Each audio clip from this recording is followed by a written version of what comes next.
I think the importance of ROI has always been very relevant in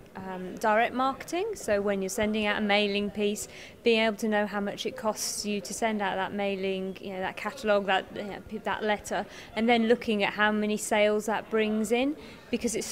been such an expensive channel that actually being able to really measure the volume of sales and the amount of revenue that you've made from doing that activity was a huge amount of effort that was needed to be done to justify the spend of the money.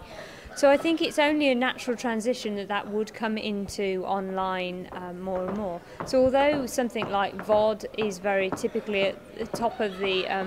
awareness funnel for customer they're not necessarily tied to purchases historically. You look at the other end of the spectrum, and online display has very much been performance based. So I think what we're tending to find now is that the sophistication that was in offline direct mail type activity, that intention of trying to tie every touch point and every message out to the consumer and trying to tie that value through not just maybe whether they remember the brand or whether they're intending to purchase, but actually going through to that purchase. So this is quite new for VOD, and we've had great success in the US with linking not just online purchases and seeing uplift from online purchase from VOD exposure, but actually linking through to offline purchase. So for example, we are partnering with Kantar in the US, and they have a CPG, fast-moving FMCG panel that tracks purchases of products in stores where they can track through their loyalty card their transactions. So something like that will allow you to look at the exposure to the VOD activity and then see whether that is driving an increase in penetration of the brand through the purchases made, whether it's actually increasing the number of units they buy,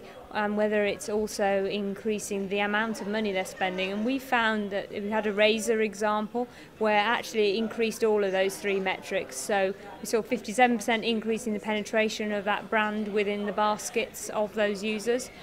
We saw a 47% increase in the actual number of units that had been sold, so their frequency of purchasing the product had increased, but also then because of the increase in frequency, you're also seeing an increase in spend as well, so their sales had increased about 60% as well. So I think you tend to find that means that you can justify VOD for not just branding, but also starting to prove that it is impacting consumers' journeys and their impacts and their purchases in store as well. We've been talking a lot about the value of data for use in online targeting, and that's that's great in markets where there is lots of data available. So we've been talking about the diversity of demographic, interest, intent data, purchase-based data, first-party data from advertisers. So it's interesting to see how that will progress into other markets where there is less data available, such as parts of Europe, and also in mobile when, due to the technological restraints around use of cookies, linking to traditional cookie-based data providers isn't an option, and that's what has brought in the majority of the data for online targeting. So I think when we come to scenarios like this, particularly in Europe,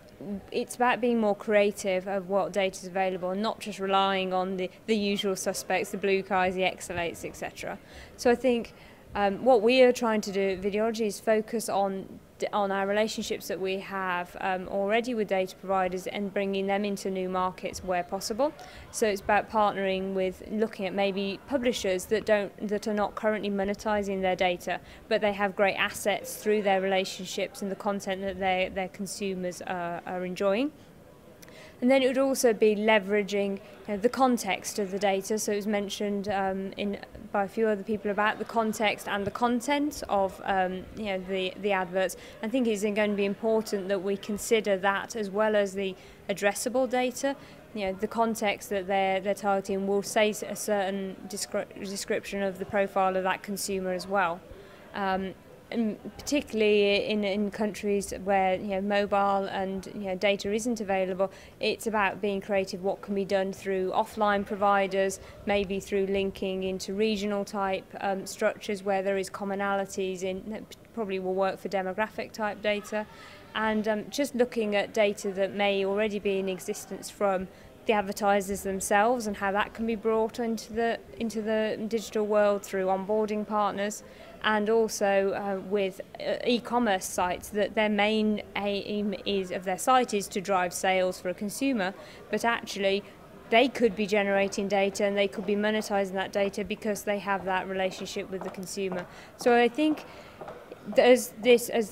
countries, as we expand into other countries and as we expand into other channels such as mobile, I think this diversification of where the data comes from will increase, and people will, Videology will be leading this in terms of starting to be more creative with the data that we can use for online targeting. This industry is different.